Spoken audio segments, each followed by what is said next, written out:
There is a very specific flavor that accompanies the sudden, violent incineration of a human circulatory system. But Earth diplomat Elias Thorne was about to find it absolutely delightful. The Zenith space station was a marvel of modern interstellar engineering. A massive spinning chandelier of glass and titanium suspended in the neutral zone between three warring star systems. Tonight, its grand ballroom was the center of the known universe. Galaxies of synthetic light danced across the vaulted ceilings, illuminating a crowd of ambassadors, warlords, and corporate magnates. They were all dressed in their finest silks and ceremonial armors, engaged in the delicate dance of high-stakes diplomacy. At the center of it all was Elias Thorne. He was a man in his late 50s, possessing a sharp jawline, silver-streaked hair, and the kind of easy, predatory smile that had secured trade routes and averted planetary bombardments. Elias was famous across the core worlds for two things: an ironclad negotiation strategy and an absolutely indestructible stomach. He had survived spice riots on dune clones and fermented swamp wine summits with the reptilian diplomats of Vesk. Tonight, however, his legendary resilience was about to be tested by something far worse than bad catering. Watching him from the shadowed alcove of the catering prep station was Xylar. Xylar was a Kryn, a species of bipedal predators whose skin naturally absorbed ambient light, rendering them little more than localized silhouettes even in brightly lit rooms. They were the galaxy's premier assassins, raised in darkness and trained in silence. Xylar was meticulous, a true artist of his grim trade. He had been contracted by a shadow faction, a group whose faces he had never seen and whose names he did not know. The instructions delivered to him via an encrypted data burst were simple. Eliminate Elias Thorne before the Earth-Zygerian peace accords could be finalized at midnight, and ensure it looked like a natural, sudden biological failure. The reward was enough credits to buy a small moon. Who stood to gain from a catastrophic war between humanity and the Zygerian Empire was a question Xylar actively ignored. A professional never asks why the target must die, only how. And Xylar had chosen the perfect how. In his long, slender fingers, he held a microvial containing a single drop of a substance known in the underworld as void drop. It was a neurocrystalline poison, harvested from the venom glands of deep-trenched leviathans and refined through illegal radiation processing. Void drop was elegant. It possessed no odor and no discernible color. When ingested by a carbon-based life form, it did not merely stop the heart, it triggered a cascading molecular collapse. Within 14 seconds of entering the bloodstream, the poison would cause the victim's internal organs to crystallize and then shatter into fine gray ash. It was a flawless, agonizing, and entirely undetectable death. Xylar moved with the fluid grace of a ghost. Disguised in the pristine white tunic of the station's elite culinary staff, he navigated the chaotic energy of the kitchen. Four-armed chefs shouted orders in clicking dialects, tossing exotic meats into magnetic searing pans. Waiters balanced trays of glowing anti-gravity cocktails. Xylar slipped seamlessly into the workflow, intercepting a silver tray destined for the high table. Resting on the tray was a crystal glass of aged Altarian brandy, Elias Thorne's preferred drink. With a flick of his wrist so fast it defied biological tracking, Xylar released the void drop. The microdroplet fell into the amber liquid, dissolving instantly. The trap was set. Xylar handed the tray to a passing waiter and retreated into the ambient shadows near the kitchen's swinging doors. He wanted to watch. He needed to verify the kill before slipping away to an extraction shuttle. Out in the ballroom, the energy was shifting. Elias stood at the head of a massive crescent-shaped table, raising his glass. To his right sat Ambassador Lyra of the Zygerian Empire. She was a striking, imposing figure with iridescent scales tracing her cheekbones and eyes like liquid gold. The tension between their species had cost millions of lives over the past decade. Tonight, that was supposed to end. Elias commanded the room with practiced ease. He smiled at Lyra, raising the laced brandy. He spoke of shared futures, of putting down weapons, and of the prosperity that awaited both their people. Lyra nodded, lifting her own glass of spiced nectar. The entire ballroom fell silent, the weight of history hanging on the moment. Xylar began the countdown in his head as Elias brought the crystal rim to his lips. He took a generous sip. 1. The liquid hits the stomach lining. 2. The neurocrystals enter the bloodstream. 3. The heart accelerates as the body detects the foreign entity. 4. The crystallization process begins in the liver. Xylar waited for the inevitable gasp.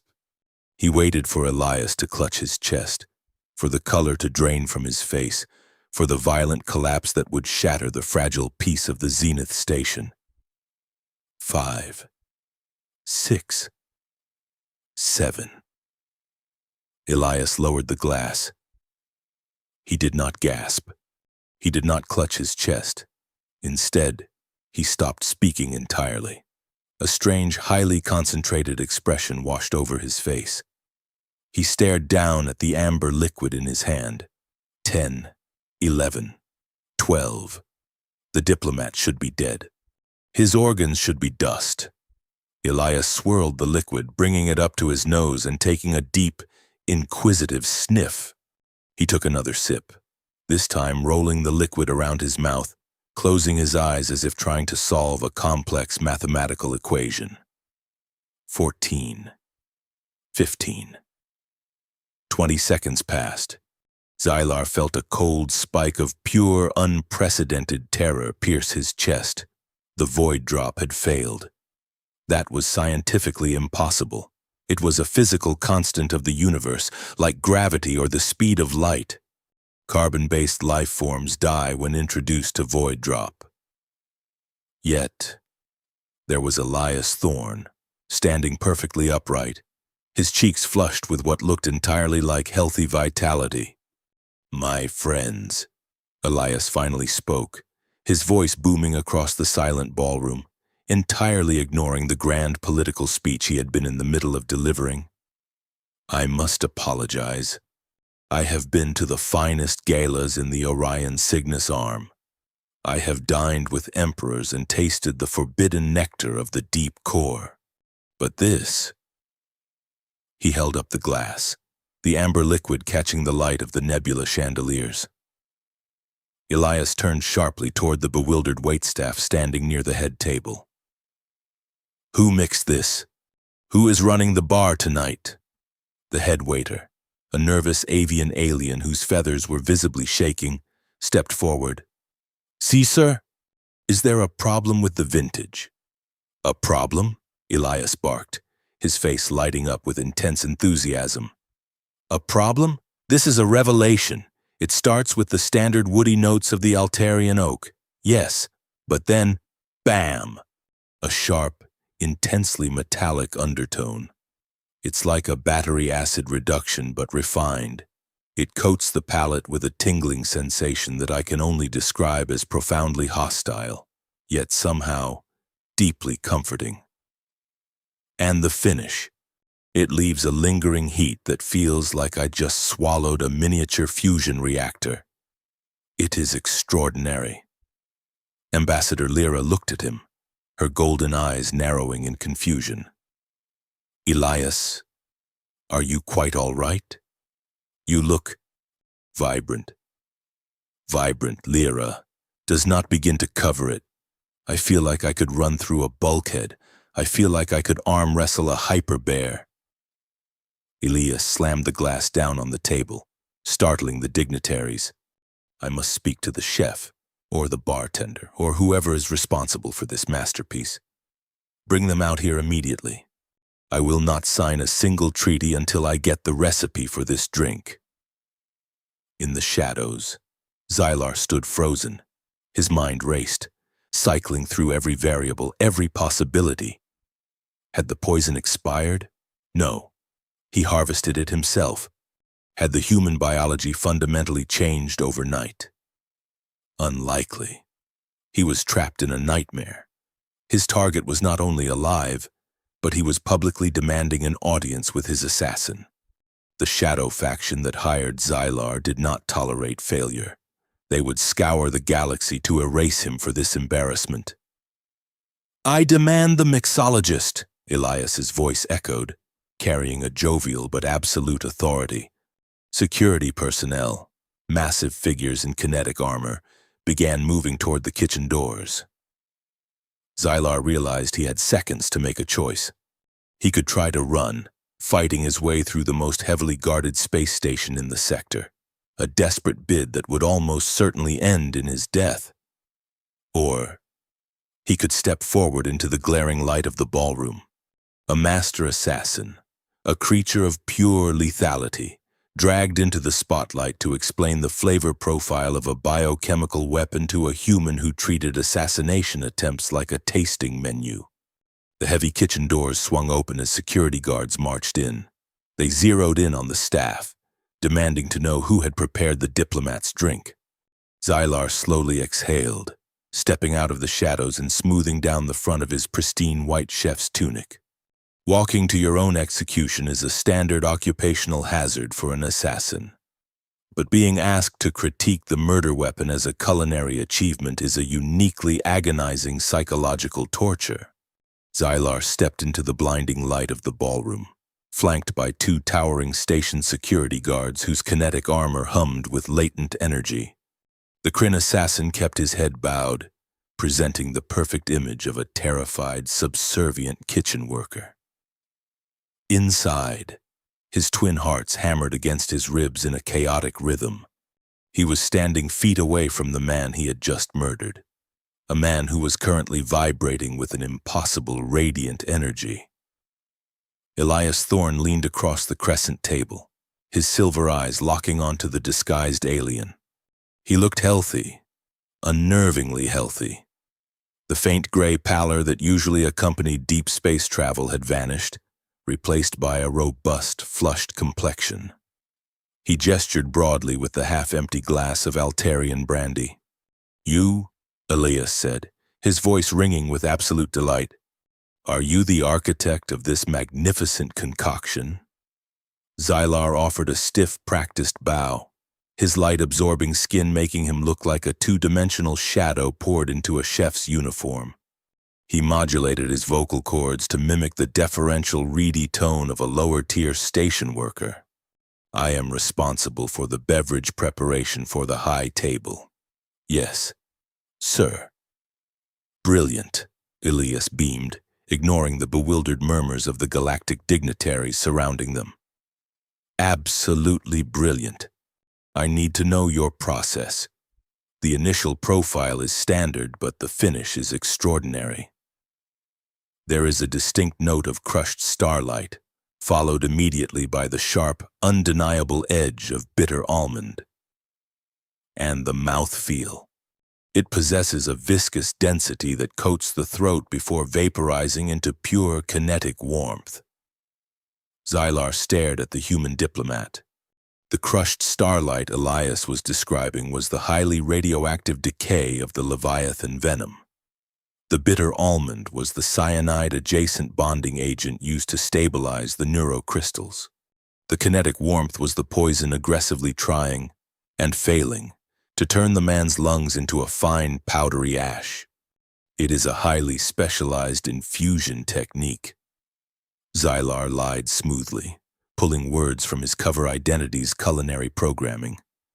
"We utilize a micro-pressurized extraction method to coax the aggressive tannins from the rare flora, balancing them with a localized molecular disruptor to enhance the palate resonance." It was complete nonsense, a string of technical-sounding gibberish meant to deflect attention. But Elias clapped his hands together as if Xylar had just revealed the secrets of the universe. Ambassador Lyra, seated to Elias's right, leaned forward, Her golden serpentine eyes scrutinized Xylar with cold calculation. The Zygarian Empire was not known for its patience, and this culinary detour was testing hers. Her iridescent scales shimmered under the chandelier light as she spoke, her voice a low, dangerous purr. Elias, while your appreciation for station hospitality is noted, we have a sector-wide armistice to sign. Entire fleets are holding position at the border, waiting for our transmission. Trillions of lives depend on the ink drying on this document tonight. The political reality of the room slammed back into focus. Xylar felt a cold spike of dread. If Elias had died exactly when Xylar planned, Lyra would have been the immediate suspect. The Zygarian delegation would have been arrested. The armistice would have shattered, and the resulting interstellar war would have engulfed the core worlds in a firestorm of plasma and ruin. That was the true objective of the Shadow faction. The assassination was merely the spark to ignite a galactic powder keg, and Xylar, the instrument of that destruction, was now taking drink orders from the man who was supposed to be the corpse. Elias held up a hand, silencing the ambassador with a respectful but firm gesture. Lyra, my dear friend, peace is entirely about understanding the subtle, complex flavors of our shared existence. A treaty signed on an empty stomach, or worse, a bored palate, is a treaty doomed to fail. This drink has invigorated me. It has provided me with absolute clarity. He stepped away from the table, closing the distance between himself and Xylar. The security guards tensed, but Elias waved them off. He leaned in close, his voice dropping to a low, conspiratorial murmur intended only for the assassin's ears. It takes a truly audacious chef to serve a Class 4 military-grade neurotoxin at a peace summit. Elias whispered, a knowing, predatory smile touching the corner of his lips. Xylar's blood ran cold. His muscles coiled, preparing to strike, preparing to snap the diplomat's neck and make a suicidal run for the docking bay. The human knew, but Elias did not call for the guards. Instead, he took another sip of the poisoned brandy. Relax, my shadowy friend. I am not going to sound the alarm. If I wanted you arrested, you would currently be immobilized by a magnetic stasis field. I am simply fascinated. Xylar maintained his subservient posture, though his voice dropped its artificial reedy tone, reverting to his natural gravelly cadence.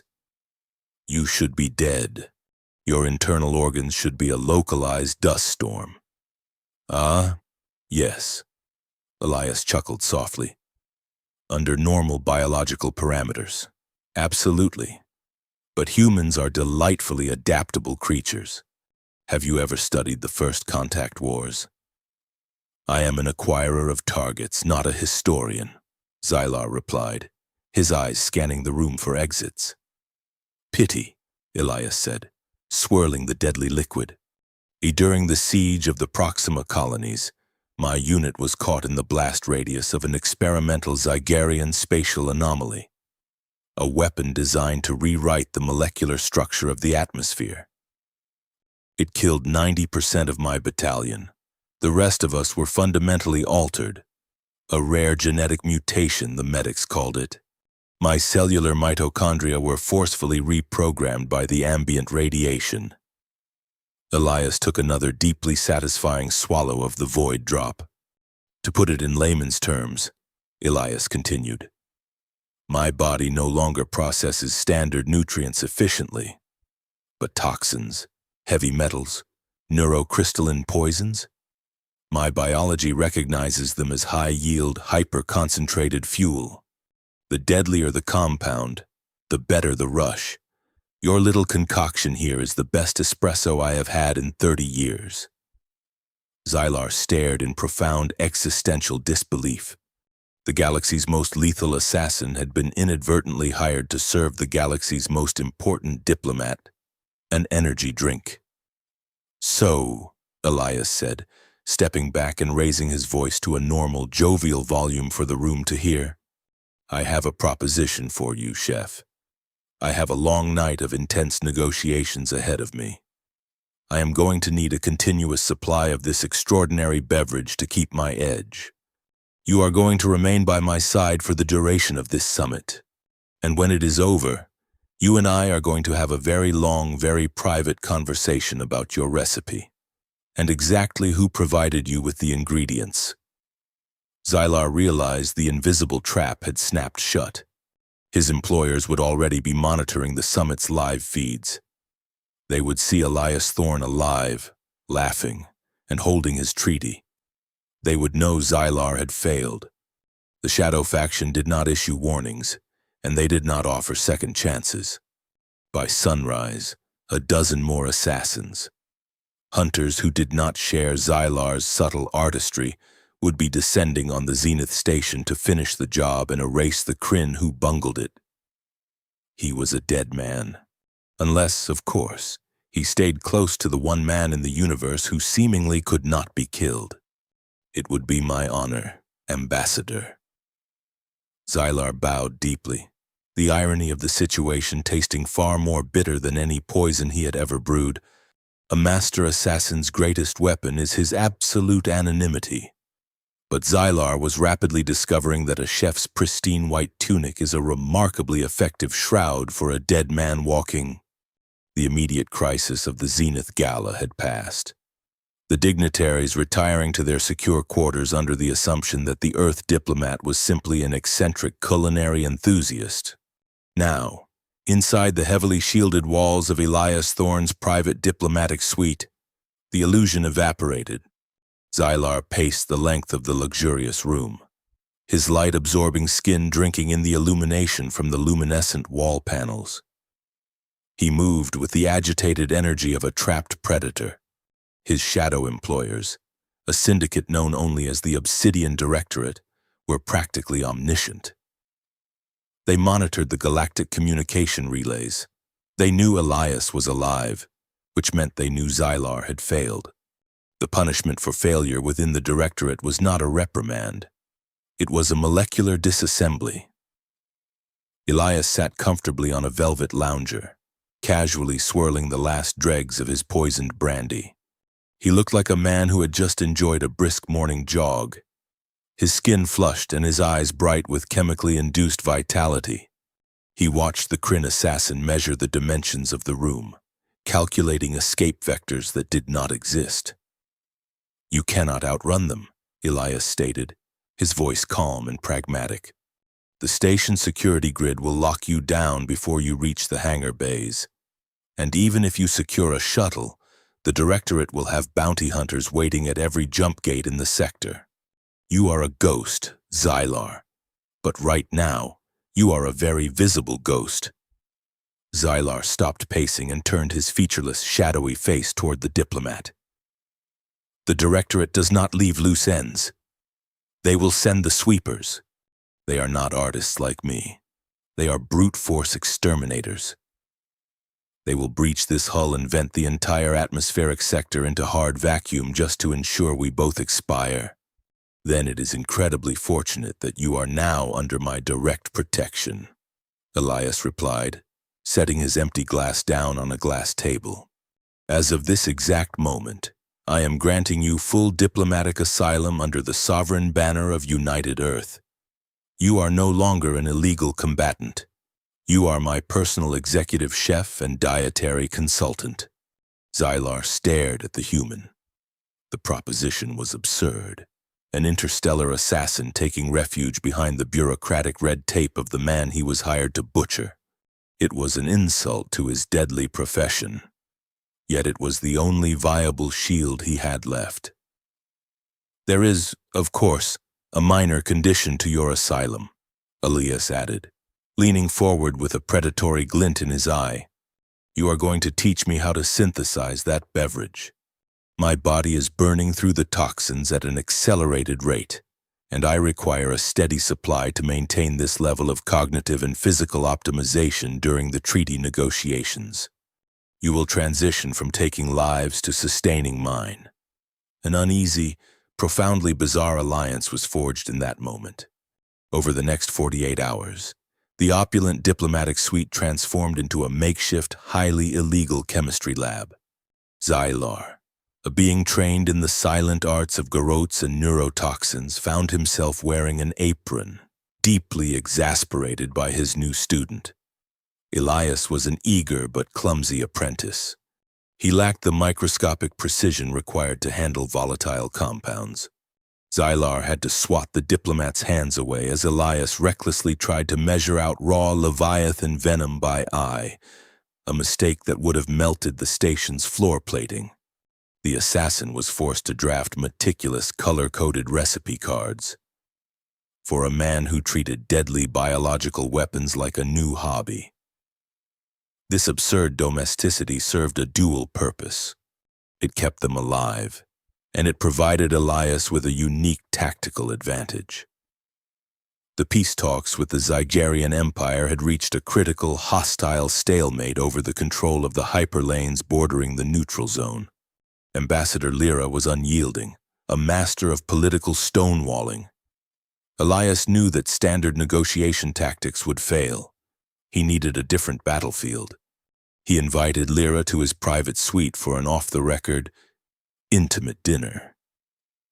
When Lyra arrived, she was clad in a stunning gown of woven liquid metal, her golden eyes guarded and suspicious.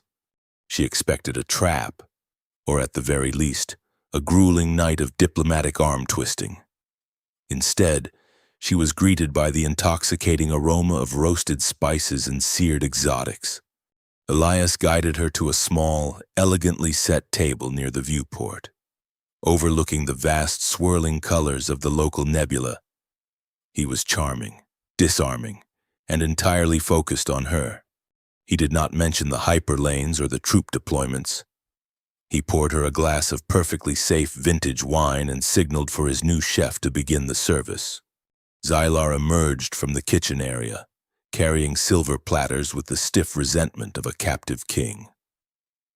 He had been forced to adapt his lethal botanical knowledge into exquisite, non-toxic cuisine. For Lyra, he had prepared a dish utilizing neutralized razor vine, carefully extracting the paralytic agents to leave behind a tender, spicy stalk that induced a mild, pleasant euphoria when consumed. For Elias, he served a heavily modified, lethally dense stew laced with ionized heavy metals. The meal was a revelation. Lyra tasted the neutralized vine, and the rigid posture of a wartime ambassador melted away. The subtle euphoria eased the burden of command she had carried for a decade. Across the table, Elias devoured his toxic stew, the heavy metals supercharging his metabolism and sharpening his wit. The political maneuvering gave way to genuine conversation. They spoke of their home worlds, of the staggering weight of their respective offices, and of the quiet, personal sacrifices demanded by leadership. Under the ambient light of the nebula, the lines between enemies blurred. Elias reached across the table, his hand resting gently over hers. Lyra did not pull away. She looked at the human not as an adversary, but as an equal, a partner who understood the profound isolation of their shared responsibilities. Xylar watched them from the shadows of the kitchen. A strange realization washed over the assassin. For his entire existence, he had used his knowledge of biology and chemistry to sever connections, to end stories prematurely. Tonight, by simply crafting a meal and altering the chemical state of a room, he had forged a bridge between two warring species. He was witnessing the profound moral truth that the act of creation, the simple, universal gesture of sharing sustenance, possessed a power far greater than any weapon he had ever wielded. The romantic tension in the room was palpable, a fragile, beautiful thing hanging in the air. Then the reinforced titanium door of the diplomatic suite detonated inward. The blast wave threw Lyra to the floor. Elias, his reflexes artificially enhanced by his toxic dinner, dove over the table, shielding her with his body. The sweepers had arrived. They were not subtle operatives. 4 heavily augmented mercenaries stepped through the ruined doorway, their massive frames encased in kinetic reactive armor. They carried rotary pulse rifles, the barrels already glowing a furious, blinding blue. The Obsidian Directorate had grown tired of waiting. They were here to sanitize the room. Xylar moved purely on instinct. He grabbed a pressurized canister of commercial-grade acidic solvent, a chemical he used to scrub DNA evidence from crime scenes, and hurled it across the room. He drew a kinetic throwing knife from his apron and threw it in the exact same trajectory. The knife pierced the canister perfectly as it sailed over the lead mercenary's head. The solvent sprayed outward in a highly corrosive mist, eating through the mercenary's optic sensors and plunging him into agonizing darkness. "Get her out of here!" Xylar roared, vaulting over the kitchen counter and engaging a second mercenary in brutal close-quarters combat. Elias pulled Lyra to her feet. The Zygerian ambassador was disoriented but unhurt. She looked at Elias, her golden eyes wide with shock as she realized the human diplomat was currently moving with the speed and ferocity of an apex predator. The poisons coursing through his veins had turned him into a biological battery. Elias grabbed a heavy tritanium dining chair, a piece of furniture that weighed over 100 pounds, and swung it with devastating force.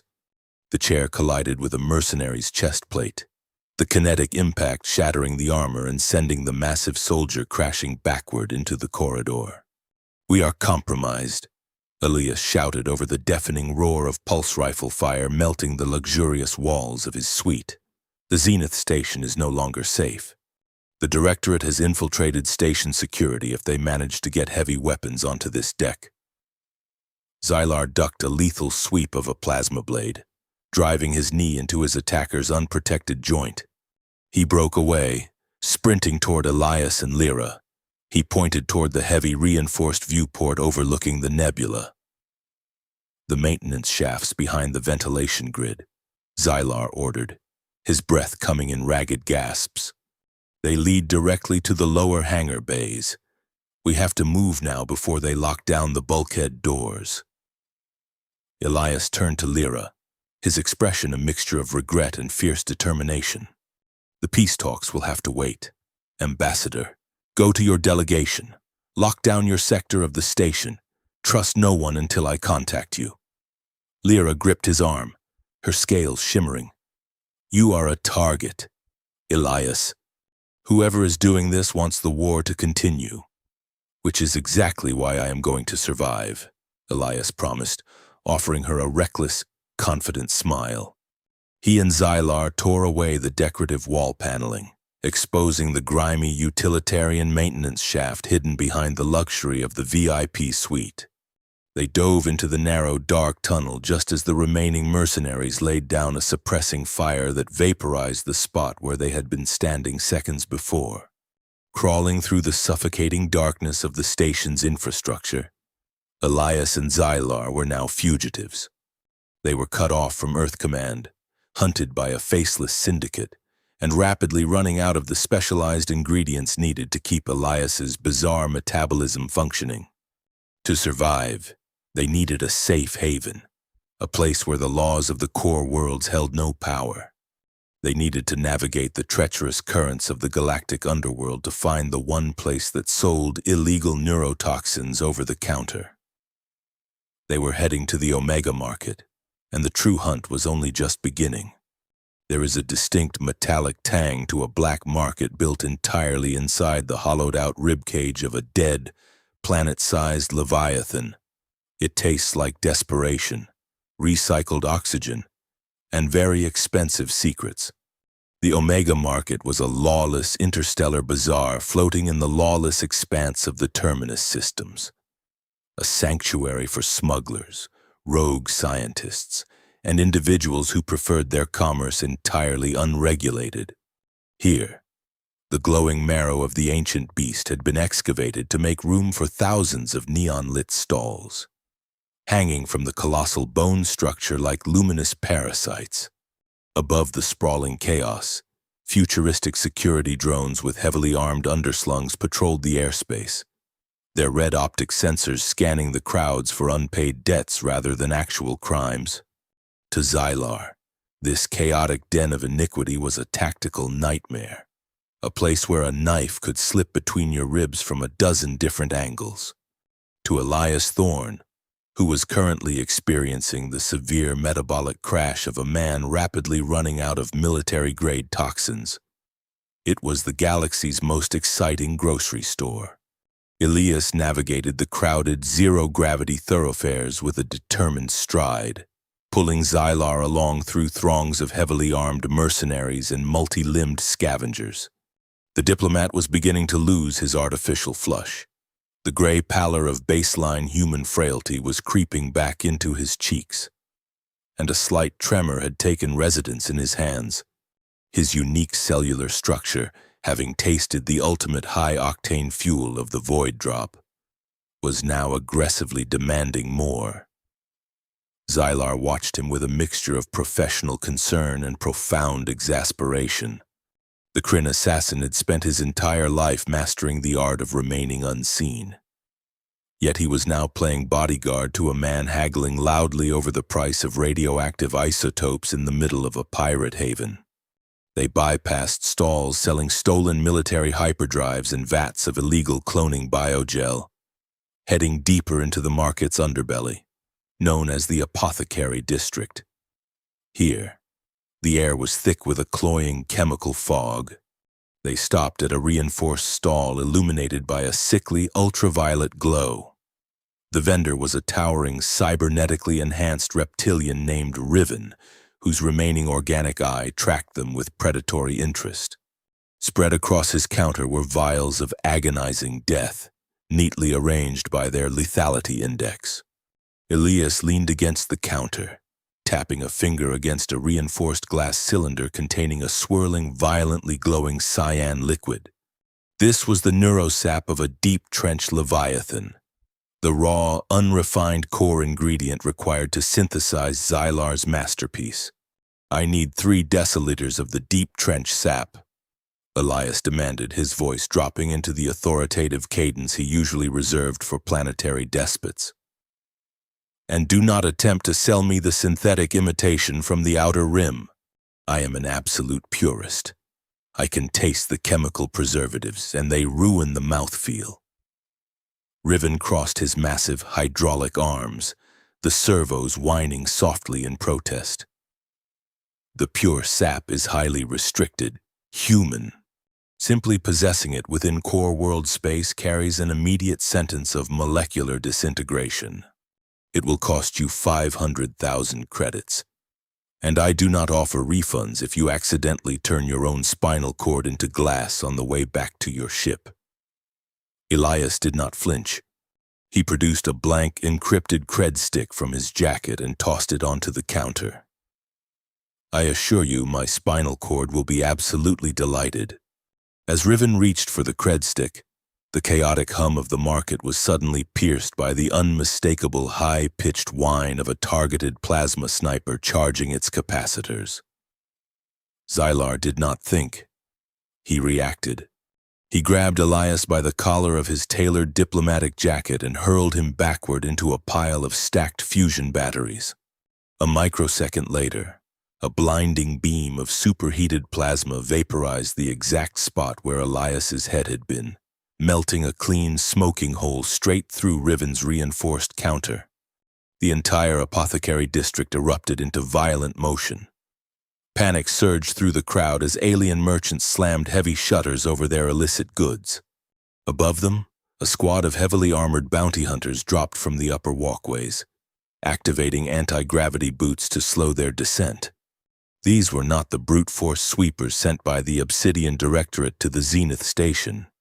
These were elite stalkers, clad in stealth weave armor that actively bent the ambient light around them, making them appear as terrifying, shimmering distortions in the neon-lit air. Xylar moved with the lethal grace of his training. He drew 2 kinetic throwing blades from his hidden sheaths, calculating the trajectory of the incoming hunters. He threw the blades not at the shimmering distortions, but at the heavy environmental control pipes running along the ceiling directly above them. The blades punctured the pressurized lines, releasing a massive, freezing cloud of liquid nitrogen into the air. The sudden drop in temperature instantly frosted over the bounty hunters' stealth armor, rendering their light-bending technology useless and exposing them as bright, icy targets in the neon glare. "Stay down," Xylar commanded, leaping over the sparking, ruined counter. He engaged the first two hunters in a blur of close-quarters violence, disarming a rotary pulse rifle and turning it against its owner in a single fluid motion. Elias, however, was not a man accustomed to staying down. His metabolism was screaming for fuel, and the adrenaline of the ambush was only accelerating his biological decline. He spotted the vial of glowing cyan neurosap rolling across the floor amidst the chaos. He scrambled out from behind the fusion batteries, dodging a stray kinetic bolt that shattered a display of highly acidic venom to his left. He reached the vial, his trembling fingers closing around the cold glass. He needed it, not just to complete the recipe, but to survive the next 10 minutes. A massive bounty hunter, easily twice the size of a baseline human, stepped into Elias's path, raising a heavy shock maul designed to incapacitate heavily armored vehicles. The brute swung the weapon in a devastating arc. Elias did not try to block it. Instead, he channeled the last reserves of his chemically enhanced speed, dropping to his knees and sliding perfectly beneath the swing. As he slid past, Elias unclipped a localized gravity displacer from the hunter's own utility belt, activating it and tossing it directly upward. The device engaged, creating an instantaneous localized singularity that violently pulled the massive hunter toward the ceiling, slamming him into the metal-grated walkway above with a bone-shattering impact. Elias stood up, brushing the dirt from his jacket, entirely breathless but intensely satisfied. "Diplomacy," he muttered to himself, "takes many forms." Across the aisle, Xylar had systematically dismantled the remaining hunters. He stood over the leader of the squad, pinning the heavily augmented mercenary to the deck with a boot pressed firmly against his throat. Xylar reached down and tore a secure data drive from the hunter's wrist gauntlet. It was a physical contract token, the undeniable proof of the hit. Xylar tossed the drive to Elias. "We need to go. The market security drones will register this disturbance, and they are considerably less forgiving than the local merchants." Elias caught the drive, pulling a portable decryption pad from his pocket. He slotted the drive in, his eyes scanning the rapidly decoding data streams. He expected to see the encrypted, anonymous signature of the Obsidian Directorate. He expected a shadow faction. What he saw instead made the little color left in his face drain away entirely. "Xylar," Elias said, his voice strangely hollow, lacking its usual theatrical confidence. "This contract was not issued by an anonymous syndicate. The encryption matrix is United Earth military grade." Xylar stepped over the unconscious bodies, his eyes narrowing. "That is impossible. You are their premier diplomat. You are brokering the peace they sent you to secure." Elias turned the datapad around, showing Xylar the glowing digital signature at the bottom of the assassination order. The signature belonged to General Vance, the supreme commander of the Earth Defense Coalition. Vance was a decorated war hero, a man who had built his entire career and a massive personal fortune on the munitions factories that supplied the front lines of the Zygerian conflict. "Peace does not require heavy artillery," Elias said, a cold realization settling over him. "It does not require orbital bombardment satellites or millions of specialized infantry. Vance owns the foundries. A successful armistice with Ambassador Lyra would bankrupt him. He hired the Directorate to kill me, intending to blame the Zygerians and guarantee another decade of highly profitable bloodshed. The gravity of the situation slammed into them. The betrayal ran deeper than a simple political disagreement. The very government Elias had dedicated his life to serving was actively trying to execute him to protect their bottom line. And Lyra, the woman who had sat across his table, sharing his food and his burdens, was currently trapped on the Zenith station, completely unaware that the humans she was trying to make peace with were the architects of the violence. The loud mechanical whine of market security drones closing in on their sector forced them back to reality. Red targeting lasers cut through the chemical fog, sweeping across the ruined stalls. "We have the ingredient," Xylar stated, grabbing the diplomat by the arm. "We need a ship, and we need to get off this rock before Vance realizes his elite hunters failed just as spectacularly as I did." Elias clutched the vial of neurosap tightly against his chest, feeling the faint radioactive warmth radiating through the glass. He looked up at the Kryn assassin, a new, dangerous resolve burning in his silver eyes. "Yes," Elias agreed. "We need a ship. We need to brew this masterpiece. And then, we are going to serve General Vance his just desserts." There is a profound irony in realizing the people you spent decades protecting are the ones currently paying top credit for your localized molecular disassembly. It dramatically alters your perspective on patriotism. As Elias and Xylar sprinted away from the ruined apothecary district, the mechanical whine of market security drones was rapidly drowned out by a much heavier, more disciplined sound. The rhythmic, synchronized thud of magnetic combat boots echoed down the metallic corridors of the colossal Leviathan skeleton. General Vance had not merely sent a single squad of bounty hunters. He had a secondary containment team waiting in the wings. A heavily armored barricade of Earth Defense Coalition Black Ops mercenaries now blocked the primary promenade leading to the hangar bays. They carried heavy siege lasers, their faces hidden behind matte black featureless visors. They were forming a kill box, an impenetrable wall of lethal force. Xylar analyzed the tactical geometry of the promenade and calculated their odds of survival at absolute zero. The Kryn assassin drew his remaining kinetic blades, the smooth metal cold and comforting in his hands. He prepared his muscles for a glorious, violent, and entirely suicidal last stand. He would buy the diplomat exactly 4 seconds to find cover. "Put the knives away, Xylar," Elias commanded, grabbing the assassin's shoulder.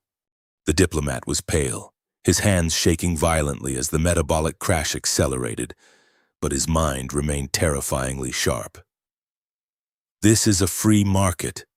We do not fight our way out, we buy our way out." Elias staggered out from behind a rusted cargo container, exposing himself completely to the Black Ops team. A dozen red targeting lasers instantly converged on his chest. Before the mercenaries could pull their triggers, Elias reached into his jacket, pulled out a stolen high-yield market amplification node, and crushed it in his palm. His voice suddenly boomed across the entire sector, vibrating against the giant, glowing ribs of the dead beast, citizens of the Omega Market.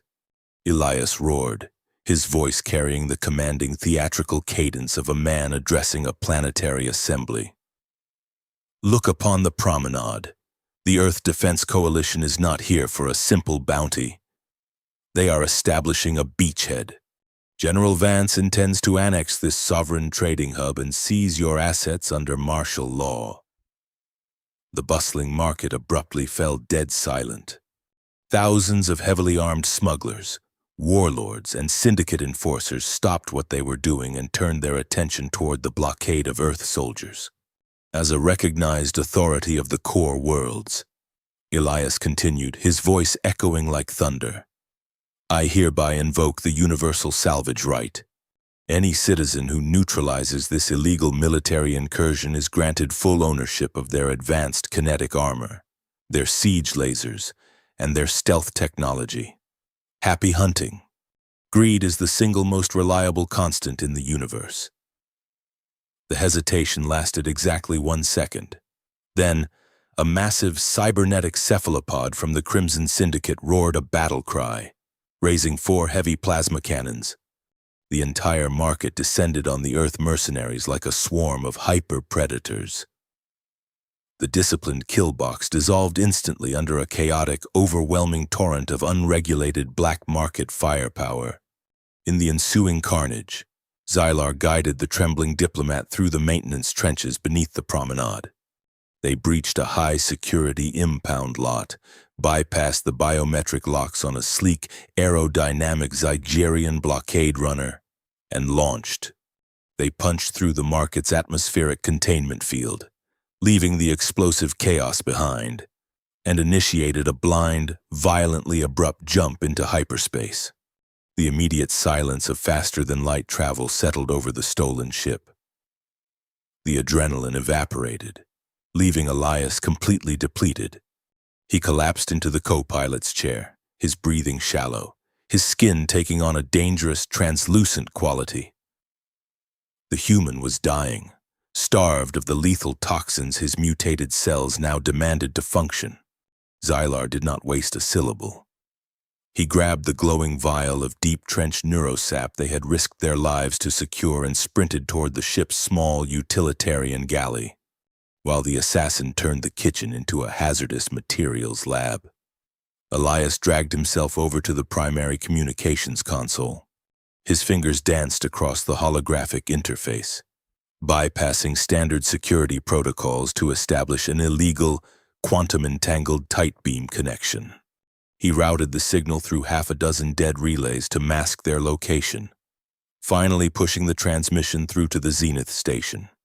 The console hummed, and the life-sized, shimmering holographic projection of Ambassador Lyra materialized in the center of the cockpit. She was no longer wearing the liquid metal gown of a diplomat. She was clad in the heavy, iridescent battle armor of a Zygerian fleet commander. The Zenith station was in full lockdown. Elias, Lyra breathed, her golden eyes wide with a mixture of profound relief and simmering fury. We thought you were dead. Security found the remains of your suite.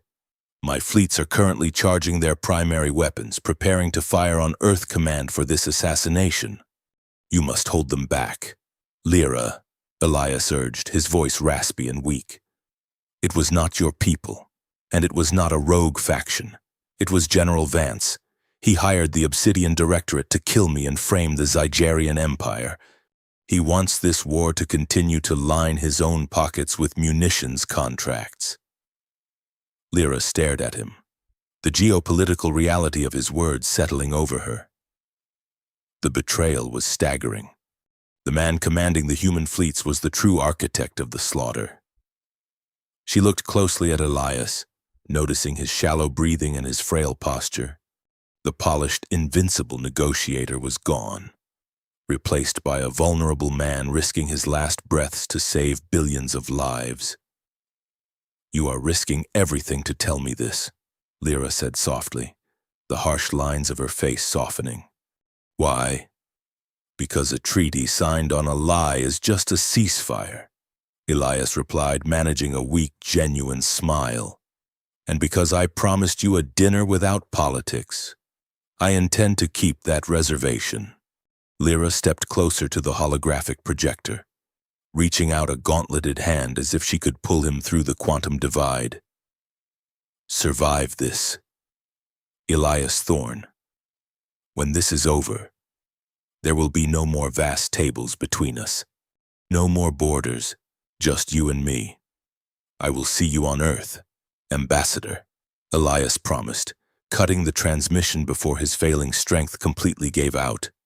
Deep in the bowels of the stolen ship, Xylar was completely consumed by his task. He stood over a magnetic induction stove, wearing a surprisingly clean floral apron he had found in the ship's storage lockers. He was carefully distilling the highly unstable cyan neurosap, neutralizing the explosive elements while preserving the radioactive toxicity. He added precise microgram measurements of crushed starlight isotopes and bound them with the bitter almond stabilizers. He watched the violently bubbling neon blue chemical reaction slowly mellow into a smooth, heavy, glowing amber liquid.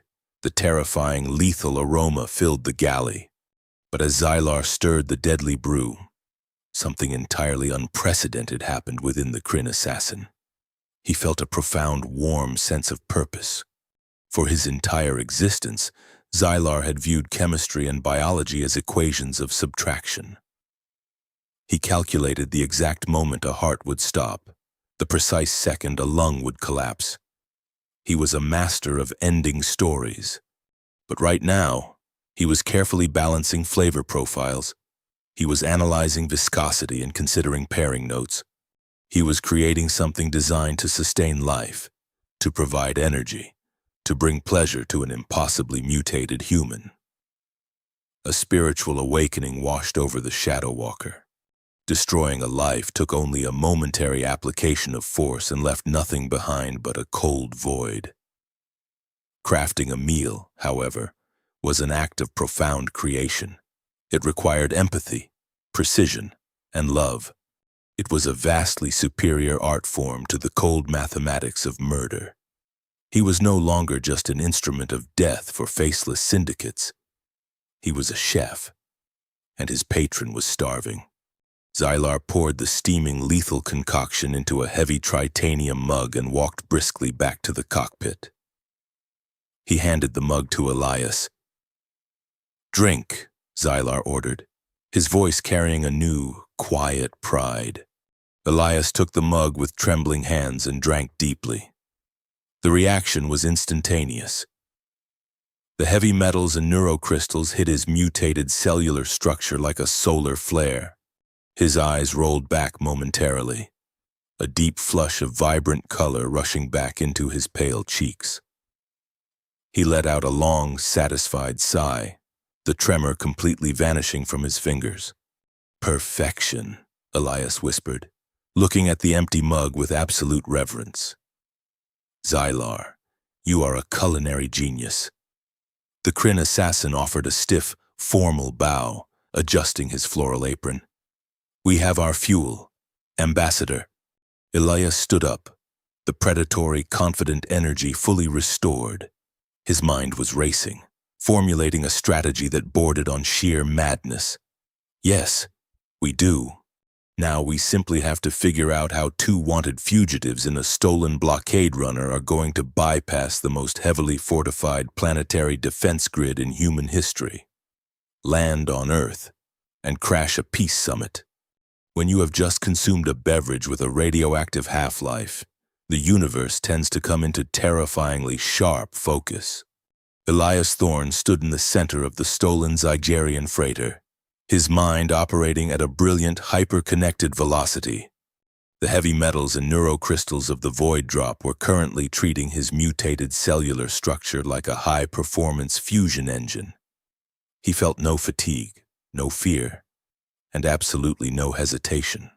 Instead, a burning, insatiable curiosity had taken hold of him. He needed to understand exactly what he was drinking. He marched into the ship's compact medical bay, dragging Xylar and the remaining vial of raw, glowing cyan neurosap behind him. The room was a sleek, sterile cylinder of polished white composites, dominated by a central diagnostic table equipped with a state-of-the-art Zygerian artificial intelligence. "We are going to reverse engineer your masterpiece," Elias declared, taking a single glowing drop of the raw sap and placing it onto the diagnostic scanner's primary intake plate. Xylar crossed his arms, leaning against the sterile bulkhead.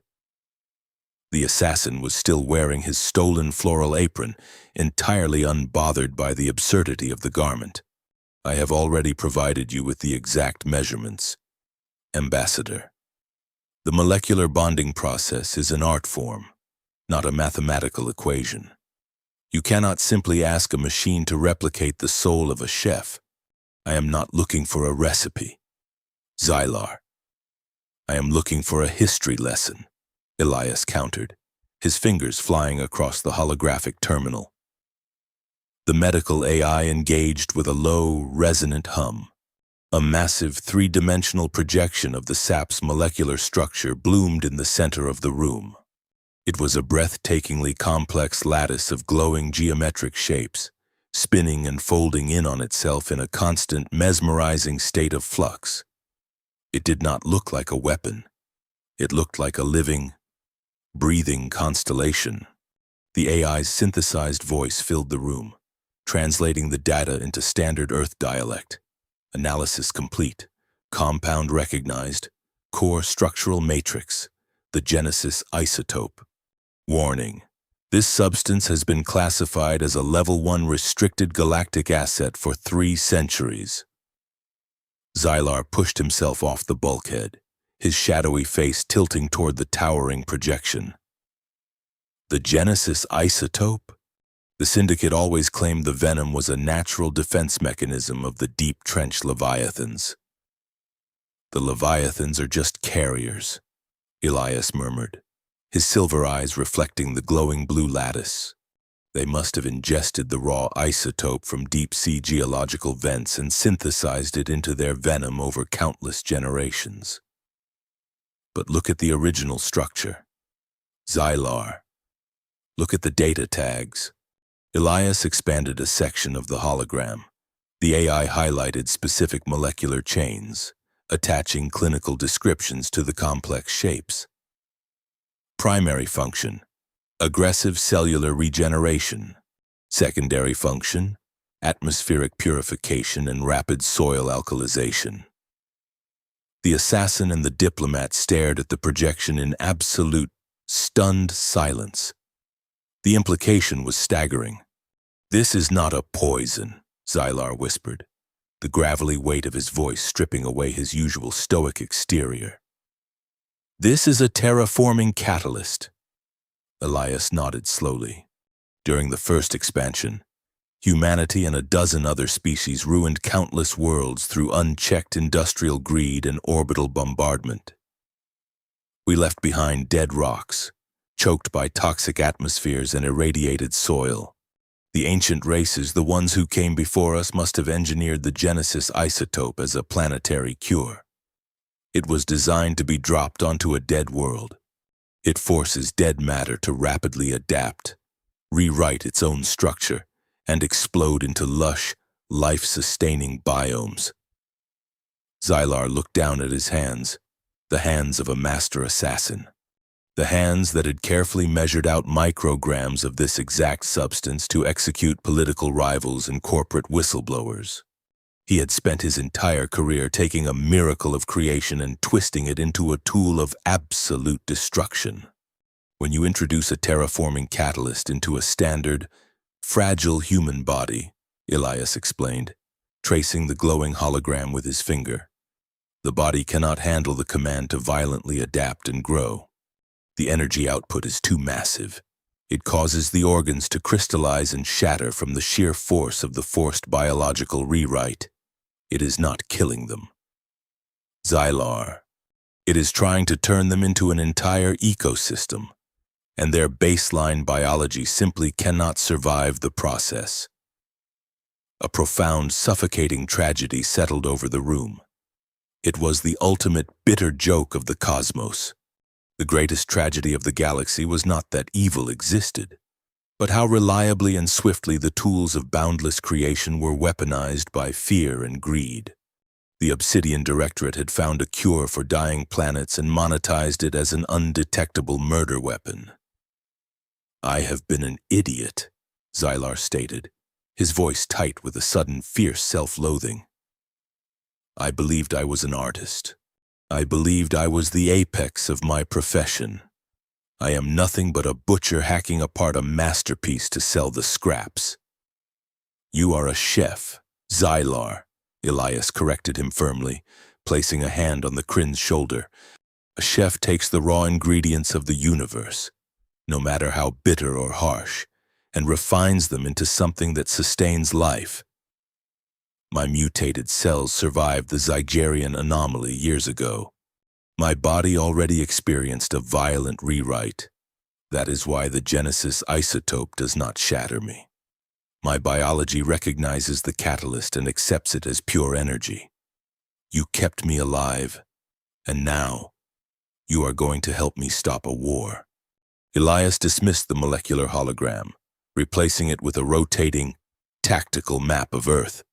He zoomed in on the European sector, highlighting a massive, heavily fortified structure gleaming beneath the artificial atmosphere of the Geneva Alps. "The United Earth Spire," Elias announced. "In exactly 48 hours, General Vance is hosting the official treaty signing banquet there. He expects Ambassador Lyra to attend. He expects me to be a pile of ash floating in the Zenith Station's ventilation system. He plans to use the summit to formally blame the Zygarian Empire for my assassination and launch a full-scale retaliatory strike." Xylar analyzed the holographic defenses. The spire is shielded by a localized Aegis grid. The airspace is patrolled by automated interceptors. The ground perimeter is held by Vance's elite Praetorian Guard. A frontal assault is a mathematical impossibility. We would be vaporized before we breach the lower atmosphere. We are not going to launch an assault. Elias smiled, the predatory gleam returning to his eyes. "I am a diplomat. I operate at banquets. We are going to cater the event." Xylar stared at him. "You wish to poison the Supreme Commander of the Earth Defense Coalition at his own heavily guarded dinner party?" "No," Elias corrected, his tone turning deadly serious. "If we kill Vance, he becomes a martyr. The military-industrial complex will simply replace him with another warmonger, and the fleets will fire anyway. We cannot destroy him. We have to dismantle him. Publicly. Irrevocably." Elias gestured back to the diagnostic scanner. "The terraforming catalyst forces rapid, violent adaptation. For a normal human, it means death. But what if you alter the recipe? Xylar, what if you increase the bitter almond stabilizers by a factor of 10 and dilute the crushed starlight isotopes?" The assassin's mind immediately shifted back into culinary geometry. "If I suppress the radioactive decay and bind the raw isotope with a heavy lipid base, it will strip away the physical crystallization effect entirely. The compound would no longer target the internal organs." "Exactly," Elias pressed. "Where would the energy go?" "It would bypass the physical systems and surge directly into the neurological pathways." Xylar realized, his twin hearts beating faster as the chemical equation balanced perfectly in his mind. It would flood the brain with an overwhelming, catastrophic wave of connectivity. The subject would not die. "No," Elias agreed softly. "The subject would experience a state of absolute, unbreakable euphoria. Their cognitive barriers would completely dissolve. They would lose the physiological ability to lie, to hide, or to manipulate. They would be driven by a terrifying, joyous compulsion to share their deepest truths with everyone around them. We are going to dose General Vance with a cosmic truth serum, Xylar said, the sheer audacity of the plan washing over him. We are going to force him to confess his war crimes on a live, galaxy-wide broadcast. Elias walked over to the ship's primary navigation console. He began inputting the hyperspace coordinates for the Sol system, deliberately charting a course that would bring them dangerously close to the Earth's orbital defense grid. We have to brew the most delicate, flawless batch of your career, Chef, Elias said, engaging the sublight thrusters. If your measurements are off by a single microgram, Vance's brain will melt out of his ears, and the galaxy burns. If we fail to bypass the Aegis grid, we burn. Xylar untied his floral apron, walking back toward the galley with a renewed, terrifying sense of purpose. He was no longer an assassin. He was the most dangerous culinary artist in the universe, and his next dish was going to change the course of history. Prepare for the hyperspace jump. Ambassador, Xylar called back over his shoulder. I have to prep the kitchen. Infiltrating the most secure military installation on Earth is generally considered suicide, but it is surprisingly easy if you are the man scheduled to be eulogized there. The United Earth Spire jutted from the snow-capped Geneva Alps like a gleaming titanium spear, heavily fortified by automated anti-aircraft batteries and patrol drones. General Vance had locked down the airspace to all but official diplomatic vessels, creating a flawless, impenetrable fortress for his grand geopolitical theater.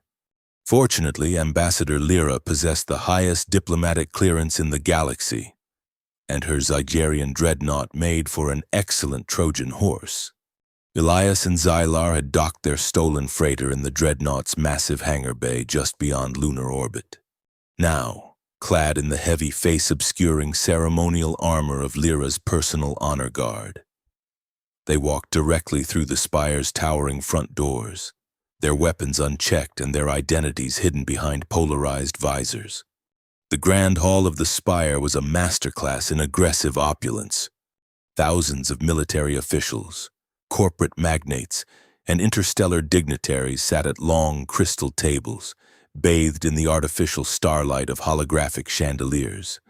At the front of the room, on a raised dais, sat the VIP table. General Vance was currently standing at the podium, his chest adorned with a galaxy of unearned medals, wiping a perfectly manufactured tear from his eye. He was delivering a soaring, deeply hypocritical tribute to the fallen diplomat, Elias Thorne, using the fabricated tragedy to stoke the fires of a highly profitable war, while Lyra took her official seat at the VIP table, anchoring Vance's attention with her imposing presence. Elias and Xylar slipped away from the honor guard detail and vanished into the labyrinthine service corridors. Elias's biometric signatures were supposed to have been purged from the Spire's mainframe the moment his death was reported. But bureaucratic inefficiency is a universal constant. His retinal scan easily bypassed the heavy security doors leading to the Spire's central culinary command. The kitchen was a chaotic symphony of high-end culinary droids and panicked human sous chefs trying to feed 3,000 of the galaxy's most powerful people. Elias stepped into the center of the room and casually pulled off his heavy helmet. A nearby pastry chef dropped a tray of spun sugar orbital models, the delicate structures shattering on the floor. Elias flashed his signature predatory smile and raised a hand to silence the inevitable screaming. He activated his Level 1 Earth Command override codes on a nearby terminal, his face popping up on every screen in the room with a glowing green banner of absolute authority.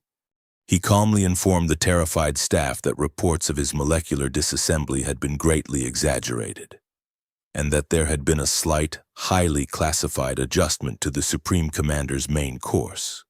He then stepped aside, gesturing for Xylar. The Kryn assassin shed his bulky Zygerian armor, revealing the pristine, stolen floral apron he wore underneath. He did not retreat to the shadows. He stepped into the glaring, sterile light of the kitchen, a master craftsman finalizing his magnum opus.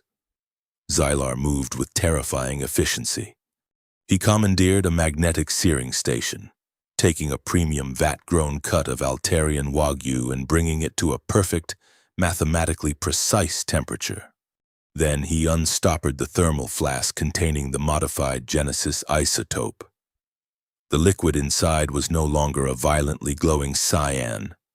Thanks to the heavy lipid binding and the heavily diluted radioactive elements, it had mellowed into a rich, shimmering golden glaze. It smelled like toasted honey, ozone, and the raw, undeniable weight of absolute truth. He drizzled the glaze over the meat. The thermal reaction created a faint, localized mist that briefly painted a miniature swirling galaxy over the plate before settling into the fibers of the steak. Elias placed a silver cloche over the dish and handed it to a customized, autonomous VIP serving drone. They left the kitchen, slipping into the darkened observation deck that overlooked the Grand Hall to watch the performance. Down below, Vance was bringing his eulogy to a thunderous climax. He raised a glass of clear water, calling for a unified, heavily militarized front against the tragic instability of the Zygerian Empire. The room erupted into applause. Vance sat down, heavily satisfied with his own performance, entirely unaware of the golden eyes of Ambassador Lyra watching him with cold, calculating anticipation. The serving drone navigated the aisles with smooth precision, arriving at the VIP table and placing the covered silver platter directly in front of the general. The drone lifted the cloche. Vance inspected the meal. The golden glaze caught the light of the chandeliers, shimmering with an inviting, almost hypnotic warmth. He picked up his knife and fork, cut a generous piece, and took a bite. The modified terraforming catalyst hit his baseline human biology instantly. Because Xylar's bitter almond stabilizers suppressed the physical crystallization process, the immense world-building energy of the isotope had only one avenue of escape. It surged directly up his spinal column and into his prefrontal cortex, flooding his neurological pathways with a catastrophic wave of hyperconnectivity. Vance stopped chewing. His rigid, practiced military posture completely dissolved, his shoulders slumping as if an invisible gravity field had suddenly reversed. His pupils dilated massively, swallowing the color of his eyes. A look of profound, terrifying joy spread across his weathered face. He let out a loud, entirely inappropriate laugh that echoed through the sudden quiet of the VIP table. He stood up, his chair crashing backward onto the polished floor. The entire grand hall fell dead silent, thousands of faces turning toward the dais. Vance ignored them. He stumbled toward the podium, grabbing the microphone with both hands. He looked out at the sea of generals and politicians, his face radiating a manic, blissful euphoria. "My friends," Vance breathed into the microphone, his voice trembling with a terrifying sincerity. "I have to tell you something beautiful. I have to tell you the truth. It is burning inside me, and it is glorious." Security personnel at the edges of the room tensed, but no one moved. You do not tackle the Supreme Commander during a live, galaxy-wide broadcast unless you have a direct order. Elias Thorne was not murdered by the Zygerian Empire, Vance announced, his voice booming with joyous clarity. "I hired the Obsidian Directorate to kill him. I paid them 40 million credits from a black-budget slush fund to slip a neurotoxin into his drink on the Zenith station." A collective gasp sucked the air out of the massive hall. Dignitaries shifted in their seats in absolute horror. Lyra remained perfectly still, a slight victorious smirk touching her lips. "And do you know why?" Vance continued, laughing openly now, tears streaming down his face as the crushing weight of his lifelong deceit evaporated under the chemical light of the Genesis isotope. "Because peace is terrible for my stock portfolio. I own the foundries on Mars. I own the hyperdrive manufacturing plants on Titan. I use shell corporations to sell orbital bombardment cannons to our own fleets at a 400% markup.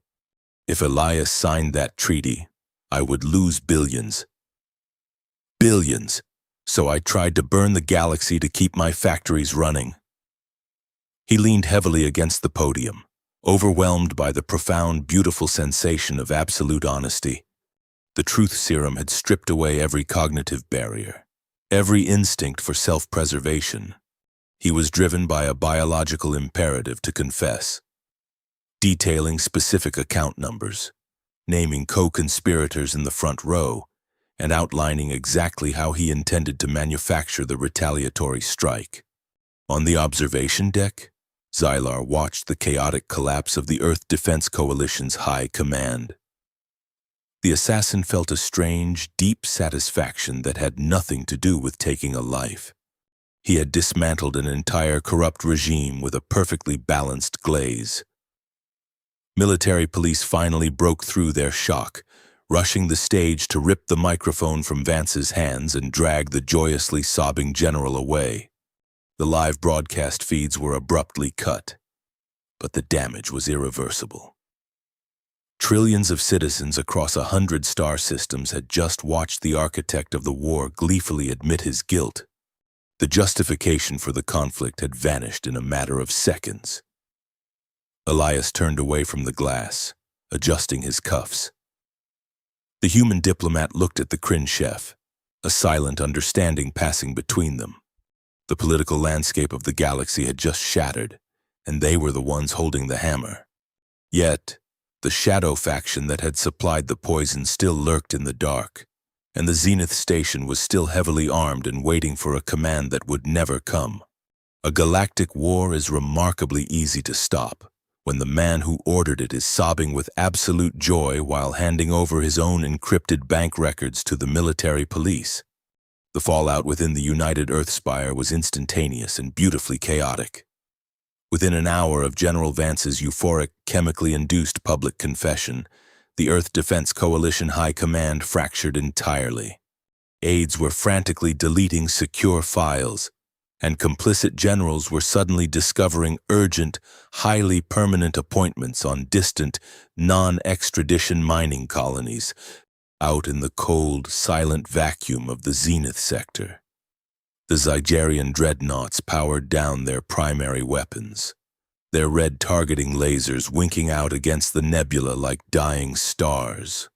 Ambassador Lyra watched the entire spectacle unfold from her seat at the VIP table. She possessed the cool, calculated grace of an apex predator who had just been handed her prey on a silver platter. She did not panic when the military police stormed the dais. She simply stood up, her iridescent scales catching the frantic artificial light of the Grand Hall, and formally requested an immediate resumption of the armistice talks from the bewildered, sweating civilian politicians scrambling to take control of the government. Elias Thorne emerged from the shadowed observation deck exactly 2 hours later. He looked remarkably vibrant for a man whose sudden death had been the opening act of the evening. He strode onto the Grand Hall's floor, easily bypassing the cleanup crews and the military tribunals already forming in the corners of the room.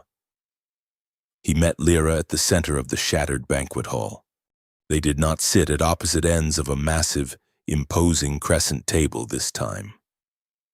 They stood close, the ambient light illuminating the genuine, profound affection in Lyra's golden eyes. "You are an exceptionally difficult man to kill, Elias Thorne," Lyra murmured, her voice a low, melodic purr that sent a shiver down his spine. "I simply have an excellent chef, Ambassador," Elias replied, offering that signature predatory smile, though it was softened by a deep, bone-weary exhaustion. The treaty was signed right there, on a portable encrypted datapad resting on a half-cleared cocktail table. It sealed a peace that had cost millions of lives and one perfectly good bottle of poisoned Altarian brandy.